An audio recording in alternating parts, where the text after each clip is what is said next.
Maestro Murillo, buenas tardes, ¿cómo está? Gracias por estar aquí con nosotros. Gracias, Javier. Muy buenas tardes a ti y al auditorio que nos escucha. Pues efectivamente, en esta época de pandemias y otras enfermedades, requerimos de orientación para poder enfrentar y superar esas situaciones que, de no hacerlo, podrían provocar otro tipo de daños y con secuelas graves. Estoy a tus órdenes, Javier. Gracias, maestro. Amigos, y recuerden que ustedes pueden participar, ya saben, escribiéndonos aquí sus preguntas y sus comentarios en el chat de YouTube para que el maestro Murillo pueda contestar a todas ellas. Y bien, pues ahora sí, comenzamos. Maestro Murillo, le cedemos la palabra. Muchas gracias, amigos. Muy amable, Javier. Gracias. Una sesión de preguntas y respuestas mediante las cuales yo les pueda dar brevemente, porque no me puedo extender demasiado, alguna orientación acerca de las ideas, las inquietudes o dudas que les haya surgido a partir de lo que hayan visto o de lo que hayan escuchado. Estoy a sus órdenes y damos la señal de corre video. Listo. 3, 2, 1.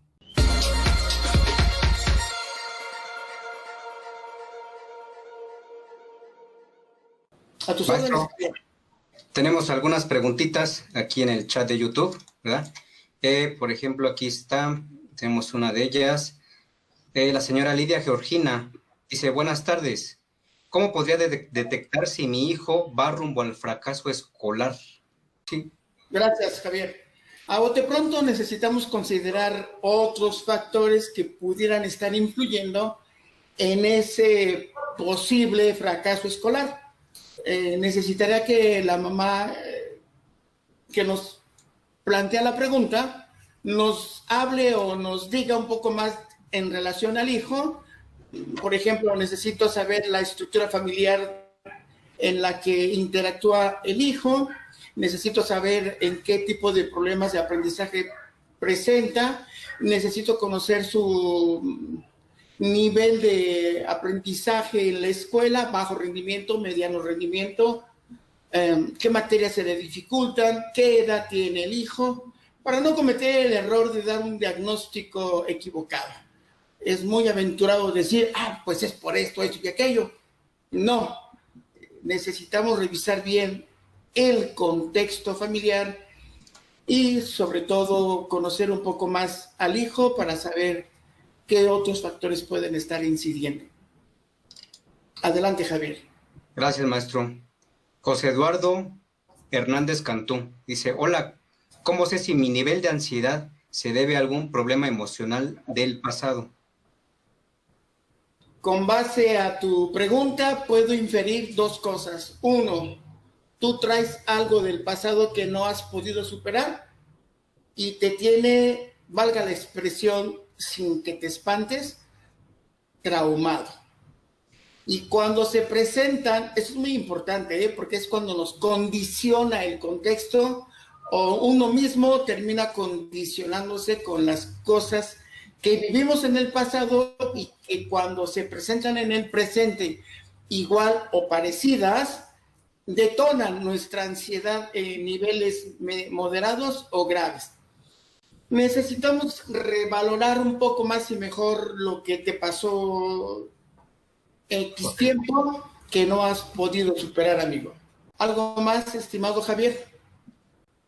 Tenemos aquí Francisco Javier Ramírez. Muy buen tema. Tengo una pregunta. ¿Cómo sé si la resistencia a la obediencia de mi hija es por alguna ansiedad? Deducir dos posibles cosas. La primera es que toda desobediencia de parte de los hijos debemos considerarla como respuesta a algo de lo que no están conformes y que es su manera de resistir para confrontar la autoridad paterna. Puede ser un enojo, una frustración.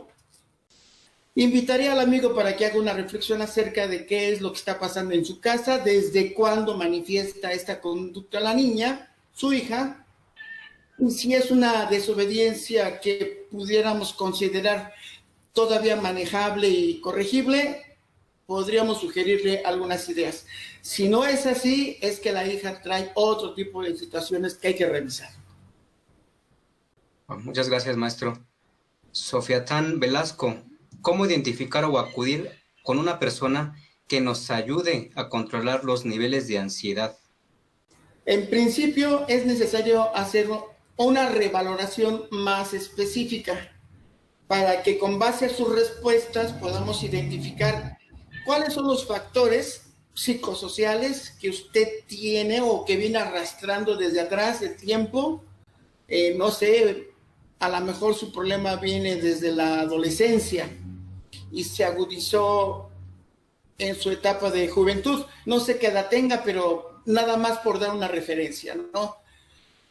Y si identificamos los factores, ya le recomendaríamos de manera específica qué acciones pudiera seguir, pero específicamente para esa persona. Excelente, gracias, maestro. Juan Villegas, ¿cómo controlar la ansiedad de los alumnos ante un futuro incierto como el que estamos pasando actualmente?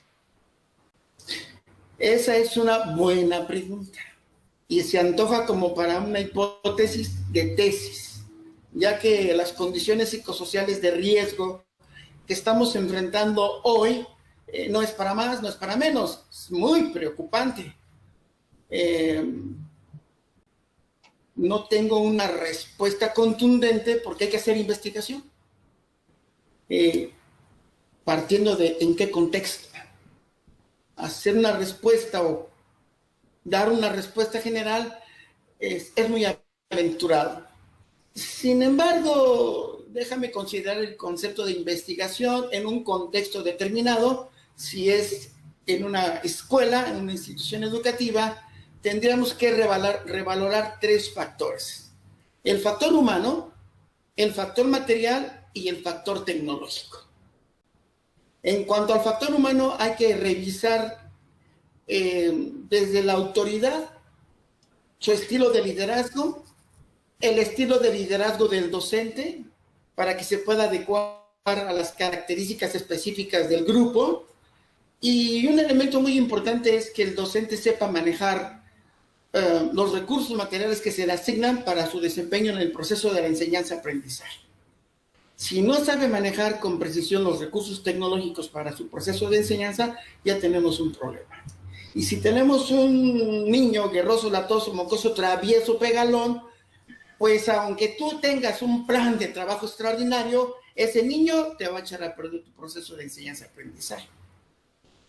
¿Me comprenden por qué la importancia de hacer investigación y no dar necesariamente una respuesta A, B, C y D? ¿Alguna otra pregunta, Javier? Claro que sí, maestro. Gracias por las respuestas. Dice Marco Isai Murillo Herrera. Buenas tardes, maestro. ¿El uso de los gadgets influye directamente en los niveles de ansiedad de nuestra sociedad en general, desde los más pequeños hasta los más grandes? Sí. ¿Han visto a los chiquillos cómo hasta se paralizan de estar con los botones? ¿En qué consistiría ahí la ansiedad? Ganar.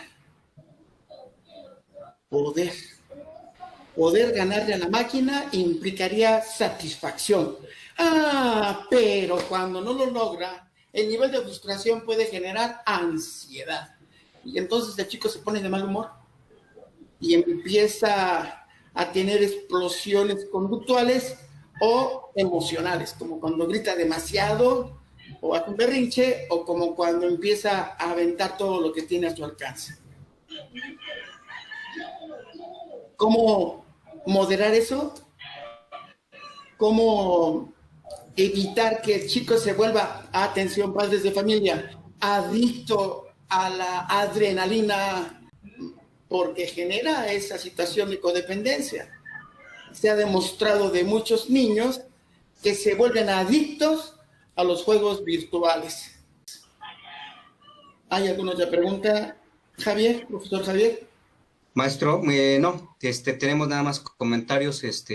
Aquí Jessica CM dice un tema muy importante en la situación actual.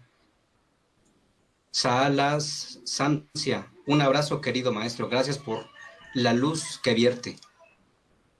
Tenemos aquí Flor Pillado también. Gracias, buenas tardes. Patricia González, gracias. Sí hice el test. Nada más que no nos dice cómo. Luis Francisco dice, no querer que termine la cuarentena es signo de ansiedad. Sí. La persona que plantea esa pregunta le replantea otra pregunta, o le planteó más bien otra pregunta. ¿Qué le preocupa? ¿O qué teme? Porque la ansiedad tiene ese carácter o esa pista, ¿no? ¿Me preocupa, temo o me da miedo? El temor me advierte para tomar cualquiera de dos posibles acciones. Una, huir. Dos, quedarme quietecito como los conejos. La persona que plantea la pregunta nos plantea qué es lo que puede sentir más, temor o miedo, para identificar más y mejor su nivel de ansiedad. Muy bien, gracias, maestro. Carlos Duque, ¿el acceso a las redes sociales mantendrán los niveles de ansiedad o disminuyen? Mucho. Hay gente que se vuelve tan adicta a estar dentro de las redes sociales que el día que no lo hace experimenta una sensación de me falta algo. Una especie como de vacío. Y es preocupante porque puede estar dándonos una pista de un desorden emocional o un trastorno de personalidad. Es decir, con todo respeto para los que nos escuchan, a veces nuestras inseguridades las proyectamos en las redes sociales, como cuando sacamos muchas fotografías de nosotros mismos y las subimos a las redes, estamos implicando, por ejemplo, en este caso, un bajo nivel de autoestima y estamos buscando revaloración social por los números de likes que nos puedan dar a esas fotografías. Entonces, bueno, con este ejemplo podemos demostrar que influye muchísimo y afecta bastante. Muy bien, gracias, maestro. Laura Hernández Leiva, ¿cómo evitar pasar la ansiedad a los hijos? Hay una frase que dice, los hijos son un reflejo de lo que son los padres.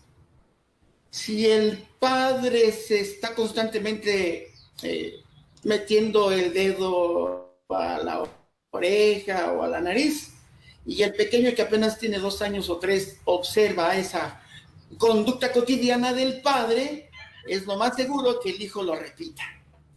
Entonces somos un reflejo, un espejo que el niño se refleja. Por lo tanto, si mamá está mal, los hijos están mal. Me lleva a aquella reflexión del análisis transaccional que dice, si yo estoy bien, tú estás bien, si tú estás mal, yo estoy mal. Si tú estás bien, yo estoy mal, o yo estoy mal, tú estás bien, serían parte de las conductas que reflejamos en la interacción padres e hijos. En otro momento, si hay posibilidades de platicar acerca de padre nutricio positivo, padre nutricio negativo, pues platicaríamos un poco más y mejor acerca de esto. Pero si se transfiere, si entendí bien la pregunta, y el hijo termina siendo un sujeto ansioso por las conductas ansiosas que aprende de la madre o del padre. Ok, más, muchas gracias. Ya tenemos más comentarios aquí, ¿verdad? Yeca Vigueras, saludos, querido profesor, excelente tema. Leticia Nájera, autista, dice, qué interesante. Maura Rodríguez también, felicidades al maestro. Tenemos aquí Dora Isabel Toro, dice, no tengo miedo, pero saber cómo recibir a los alumnos, sé que debo ser asertiva, amorosa, pero sé que va a ser difícil el reencuentro. Para la profesora que nos comenta, le voy a dar 2 sencillas técnicas que utilizamos en ejercicios de liberación emocional. La primera, un día antes de encontrarse con los alumnos, intente mentalizar 3 o 4 frases como, por ejemplo, mañana me voy a reencontrar con un grupo de alumnos con los cuales en ocasiones puedo llegar a tener diferencias, en otras tantas puedo encontrar momentos de alegría y diversión. Voy a ir con todo para poder compartirles mi alegría de verles, pero también mi deseo de enseñarles. Palabras más, palabras menos. Esto es programación neurolingüística, Javier. Pero lo que intento es que la docente o cualquier docente que se pudiera encontrar en una situación semejante modifique sus pensamientos. Porque si ya de entrada piensa que le va a ir mal, le va a ir mal. No te puedo explicar del todo cómo funciona esto desde el punto de vista de la neurociencia o de la cuestión bioquímica del cerebro, pero funciona. Entonces, punto número 1, cambiar su mentalidad un día antes, mentalizarse unas frases positivas y al día de confrontación, de presentación o de encuentro con los alumnos, unos minutos antes que vaya al tocador, al baño y con una bolsa de papel de estraza, haga inhalaciones y exhalaciones dentro de una bolsa de papel, por si siente un poquito de taquicardia o por si siente nervio, cualquiera que pueda hacer su expresión de ansiedad.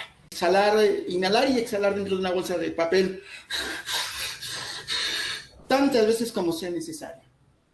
Después, si me voy explicando con la estrategia, hace una inhalación suave y profunda.